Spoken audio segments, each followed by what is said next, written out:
Hey guys, Montel here with another Montel moment. Look, these are tough times that we're living in right now. There's no ifs, ands, or buts. I hope that you're all staying at home, practicing the appropriate social distancing, and doing everything you can possibly do to see if we can stem the tide of this virulent virus that is spreading like wildfire still around the world.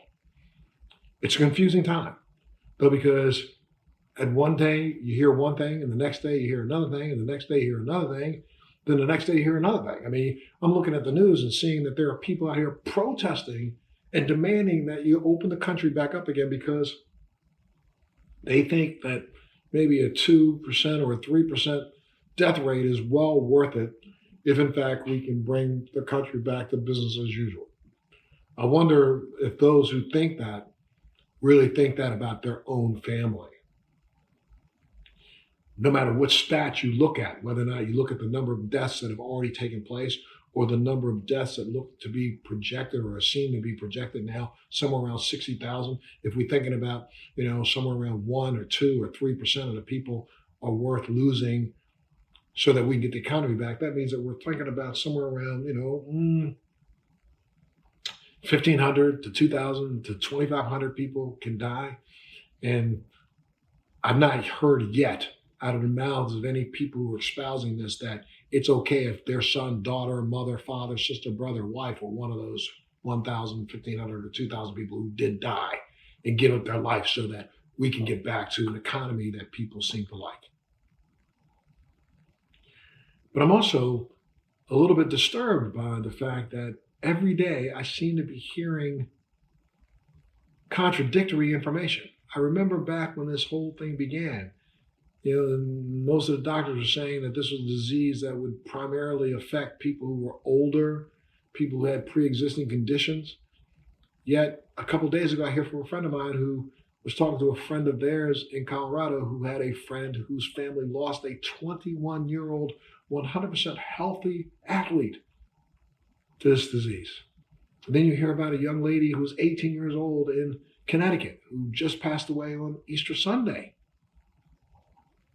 I thought that young people weren't supposed to be as affected by this disease. And now when you really take a hard look at the numbers, you're starting to see that, that age range really, though, yes, there are more people who were older who are passing away, there are still young people who are dying. And then early on in this, you heard, some activists and the people of color community stating that, well, this is a disease that doesn't affect people of color. Yet now we look at it and almost everywhere there is the disease, it's people of color who are born or bear the brunt of the mortality rate.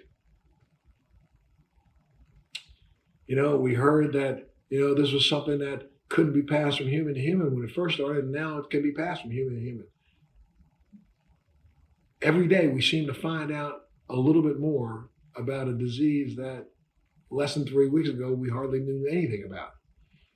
3 weeks ago, everybody was looking at, one medication that might seem to be impacting and having some sort of positive effect, only to find out today that that medication may be more detrimental to people's health than we previously thought.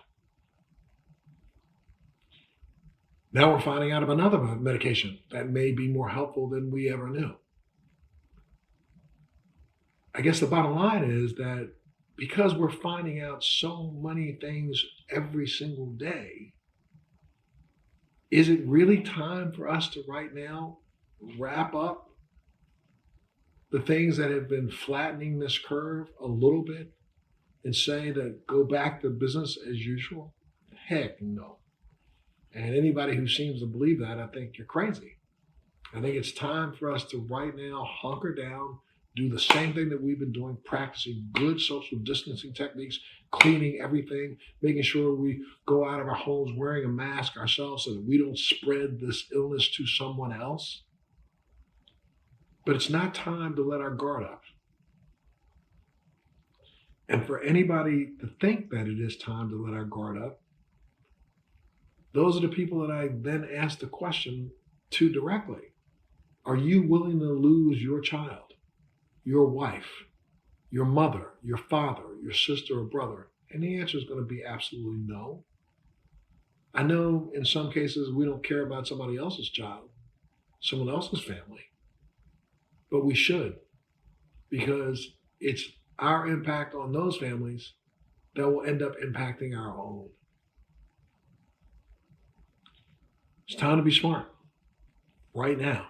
Stay smart, stay vigilant, stay at home, keep practicing what we know is at least impacting this illness's spread, and that is social distancing. It's tough, it doesn't feel good. It's not being a human being to stay away from other human beings. But right now, this may be the only thing that helps the human race survive.